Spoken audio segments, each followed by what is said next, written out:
तुम्हें बहुत संपत्ति की चाह है, मेरे प्रभु का भजन करो। सच्ची मानिए, ऐसी संपत्ति प्राप्त होगी कि न पारमेष्ठ्यम न महेंद्र जिष्णम न सार्वभौमम न रसाधिपत्यम न योग सिद्धि न पुनर्भवम वा। विश्वास करो। 4 दिन भजन करते हो, ऊब जाते हो, ऐसे नहीं। लक्ष्य की प्राप्ति के लिए प्राणों की बाजी लगाई जाती है, चाहे कोई लक्ष्य हो। लौकिक लक्ष्य में क्या खिलवाड़ से कोई विजय प्राप्त करता है? प्राणों की बाजी लगाकर जब अभ्यास किया जाता है तो साधारण से साधारण और असाधारण से असाधारण सब पर विजय प्राप्त की जाती है, जब प्राणों का मोह छोड़कर अभ्यास किया जाता है। ऐसे ही भजन का अभ्यास आप मान लीजिए, जो चाहिए वो प्राप्त हो जाएगा। श्रीपाद कह रहे असुलभ मिह लोके लब्धुमिच्छस्य यत्नाद। तुम प्रयास से उतना धनी नहीं हो सकते हो जितना भगवत कृपा से हो जाओगे। प्रयास तो सब कोई कर रहा है कि मैं सर्व सुखों का भोक्ता बन जाऊं, पर बन पा रहा है क्या? भगवान के नाम का चिंतन करते हुए जथा लाभ संतोष सदा काहू सो कछु न चाहोंगो, ये स्थिति सुदामा जी की थी। कई कई दिन घर में भोग नहीं लगता था, तुलसी दल और चरणामृत से बच्चों का पोषण होता था। एक दिन द्वारिकाधीश की कृपा कटाक्ष हुई, द्वारिकापुरी की तरह वैभव सुदामापुरी में। भगवान के लिए कुछ मेहनत करनी पड़ती है। एक संकल्प से अनंत ब्रह्मांडों का सृजन हो गया, लेकिन बलिहारी सुदामा जी की एक दाना भी नहीं पाया वहां का। वो भिक्षा से ही जीवन यापन करते रहे। पत्नी से कहा तुम्हें सुख सुविधा चाहिए थी, मेरे मित्र ने दे दी। मैं सिर्फ श्री कृष्ण से प्यार करता हूं, श्री कृष्ण के वैभव से नहीं। ये क्या चाहिए? असुलभ मिह लोके, जो तुम्हें इस लोक में सुलभ नहीं हो सकता वो तुम्हें प्राप्त हो जाएगा। ये आंतरिक बात है। जब आपकी स्थिति ऊंची उठेगी भजन से तो दिव्यताएं आपके सामने आएंगी। जैसे आप बैठे हैं, ऐसे दिव्य लोकों के वैभव, दिव्य लोकों के देवता, दिव्य लोकों की सिद्धियां उस उपासक के सामने उपस्थित होती है। मुझे भोगो, मुझे स्वीकार करो, क्या चाहिए तुम्हें, बोलिए। और जब वो नहीं बोलता है तब स्थिति आगे बढ़ती चली जाती है। आखिर में श्री भगवान को आना पड़ता है, क्या चाहिए। जब उनसे भी नहीं बोलता है तब वो अधीन हो जाते हैं और संग संग डोलते हैं। जहां मेरा भक्त चरण रखे वहां रखूं मैं हाथ, पीछे पीछे मैं फिरूं, कभी न छाड़ूं साथ। मान लो मेरी बात, अगर नाम जब चल रहा है तो असुलभ मिह लोके लब्धुमिच्छस्य यत्नाद, जो बड़े प्रयास से यहां प्राप्त नहीं हो सकता वो तुम्हें प्राप्त हो जाएगा। सबसे बड़ी बात, सूक्ष्मता से विचार कीजिए। आप धन क्यों चाहते हैं? तो उत्तर आएगा भोगों के लिए। सीधी बात है। धन से हम मकान बना सकते हैं, हम सुंदर सुंदर भोग एकत्रित कर सकते हैं, कपड़ा लत्ता भोजन भोग सामग्री सब ठीक है। इन भोगों में सुख है, ये अज्ञान से आपने मान रखा है। नहीं तो ऐसे हैं जितना आप धन चाहते हो, जो भोग चाहते हो, ये सब उनके पास है, लेकिन असंतुष्ट हैं। आपकी पहुंच नहीं है, इसलिए वो आपसे थोड़ी बताएंगे। अपने लोगों को पता है। जिन पदों की आप आकांक्षा करते हैं, जिन भोगों की आकांक्षा करते हैं, जिस वैभव की आकांक्षा करते हैं, वो वैभव है, वो पद है, वो भोग है, पर एकांत में रोते हुए नजर आए हैं। रोते हुए। मान लीजिए, बिना श्री भगवान के भजन के तुम्हें कहीं विश्राम नहीं मिल सकता। अगर संपत्ति ही चाहिए तो 5 वर्ष के बालक ध्रुव ने जब सुरुचि ने झिड़क दिया कि अगर महाराज की सिंहासन पर बैठे हुए गोद में बैठना है तो जा नारायण का भजन कर और ये शरीर छोड़ और मेरे गर्भ से पैदा हो, तब तो सिंहासन का अधिकारी होगा, सुनीति के गर्भ से नहीं। माता सुनीति ने उसी बात को पुष्ट किया, बेटा तू विमाता को कटु वचन बोलने वाली मत मान, वो मां है, ठीक कहती है।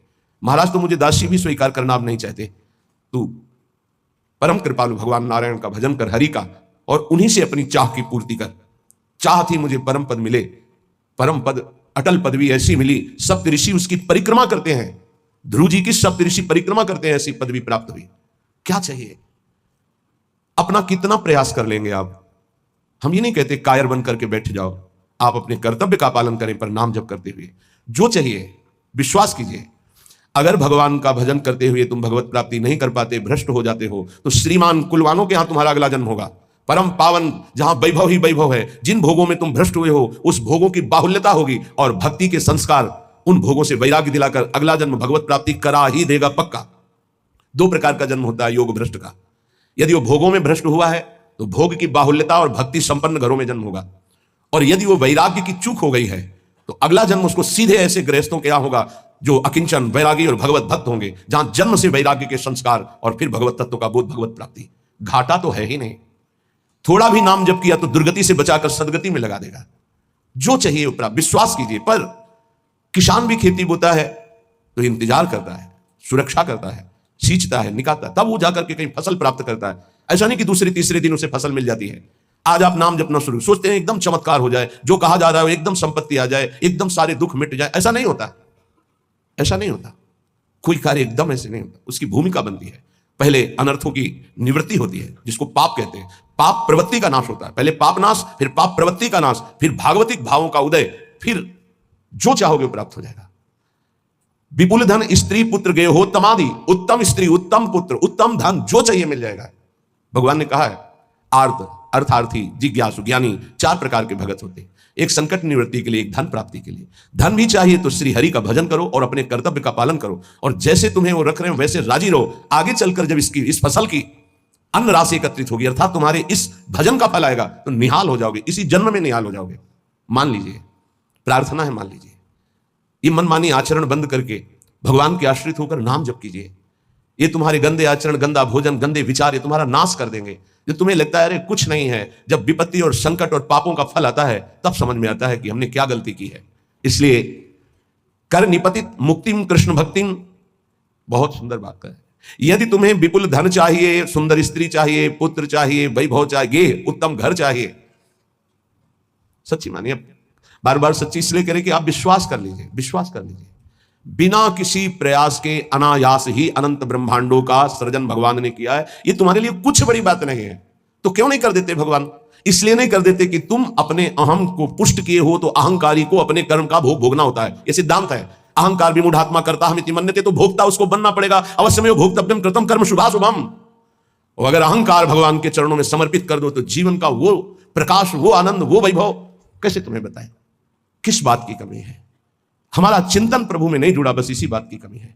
अगर हमारा चिंतन जुड़ जाए तो श्रीपाद प्रबोधानंद जी कह रहे हैं असुलभ मिह लोके, जो इस लोक में तुम्हें लुब्ध मिच्छस्य यत्नाद, यत्न करने पर भी नहीं प्राप्त हो सकता, वो विपुल धन स्त्री पुत्र गेह हो तमादि, उत्तम गेह, उत्तम स्त्री, उत्तम पुत्र, उत्तम संपत्ति, ये तुम्हें प्राप्त हो जाएगी। बोले नहीं, ये तो मुझे नहीं चाहिए। तो बोले कर निपतित मुक्तिम, तुम्हारे हाथ में मोक्ष पदवी, भजन करो। बोले ये भी नहीं चाहिए। तो बोले कृष्ण भक्तिम च, श्री कृष्ण की प्रेम लक्षणा भक्ति प्राप्त हो जाएगी। परम धाम वाद्य वृंदावनाख्यम, यदि वृंदावन धाम का आश्रय लेकर भजन शुरू कर दिया, सब कुछ प्राप्त हो जाएगा। वृंदाटवी सहजवीत समस्त दोषा, दोषा करा नपि गुणा करताम नयंती, पोषाय में सकल धर्म बहिष्कृतस्य, शोषाय दुस्तर महागतयस्य भूयात्।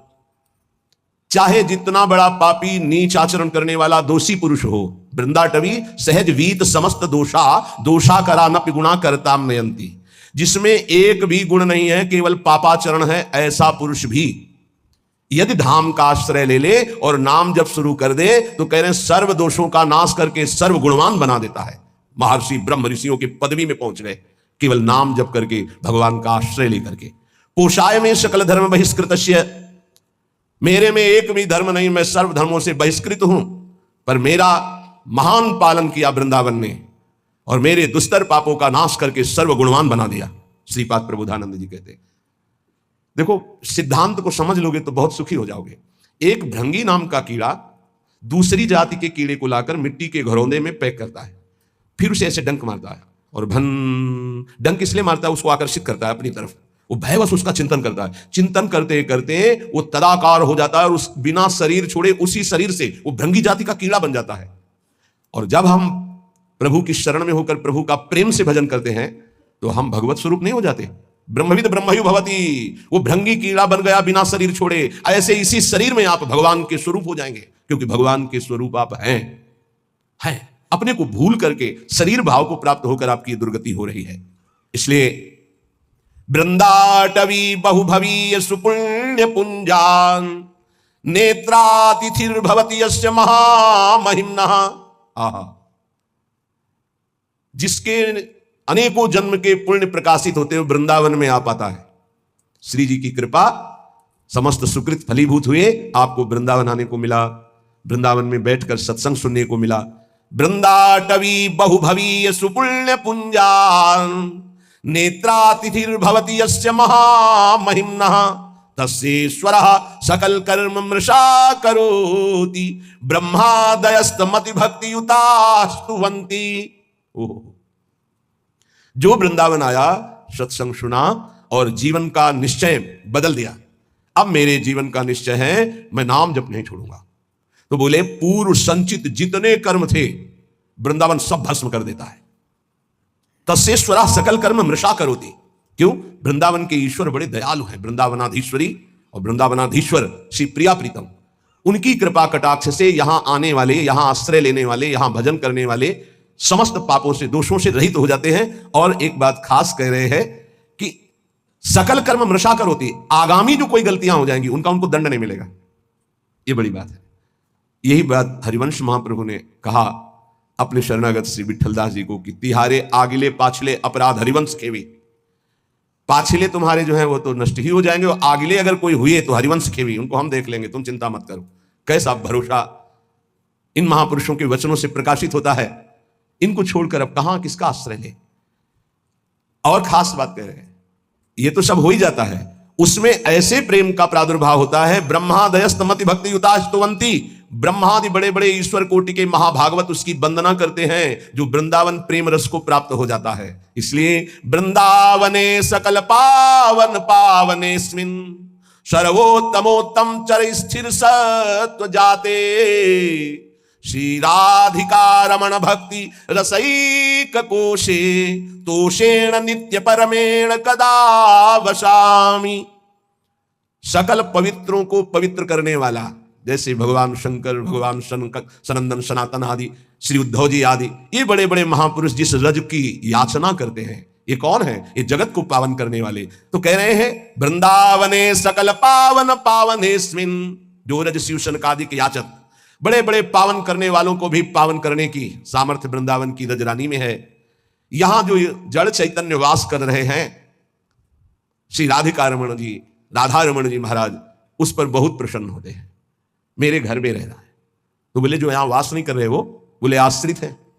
आश्रित की भी वही गति होती है जो वास करने वाले की होती है, लेकिन हृदय से संपूर्ण आश्रय वृंदावन का हो।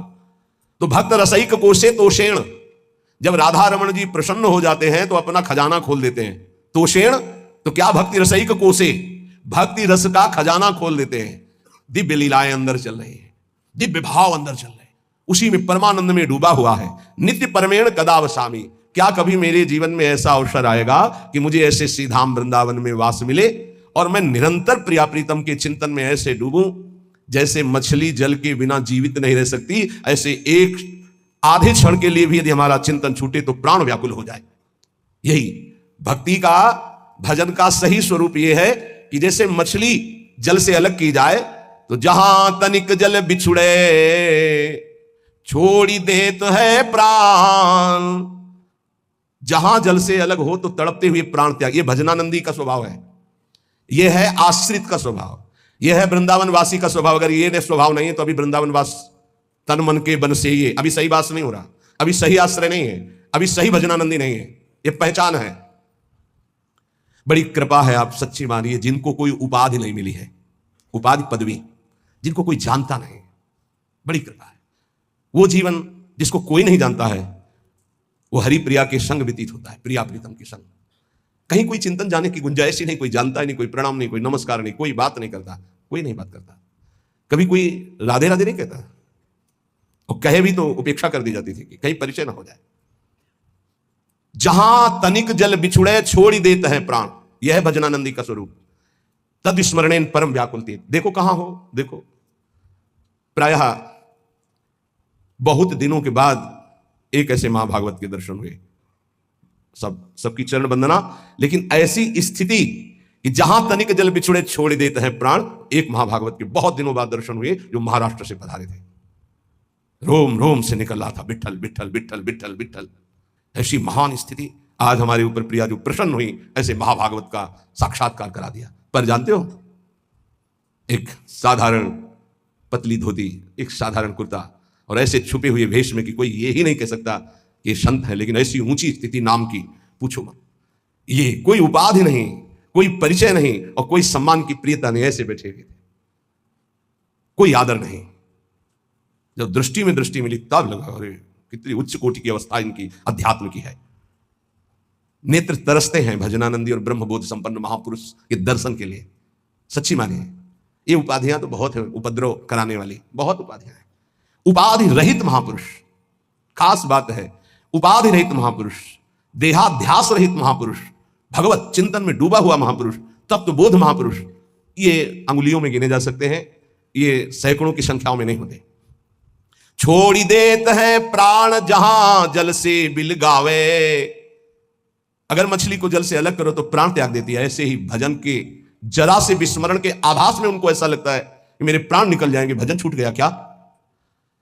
अगर मछली को पानी से निकालकर शुद्ध गाय के दूध में या दही में या सुंदर घी में या सुंदर रबड़ी में डाल दो तो बचेगी क्या, प्राण त्याग देगी। केवल जल, ऐसे ऐसे भजनानंदी दे दूध में डारी रहे ना प्राण गवावे, अगर दूध में डाल दे तो रहे ना, वो अपने प्राण त्याग देगी, क्योंकि पानी से प्रेम करती मछली।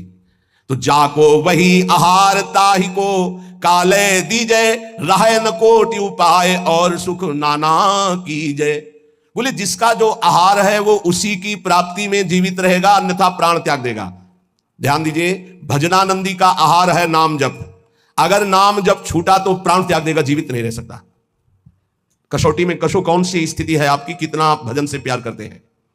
यह लीजय दृष्टांत सके सो ले बिचारी, जो नाम से ऐसो करे स्नेह ताहि की मैं बलिहारी।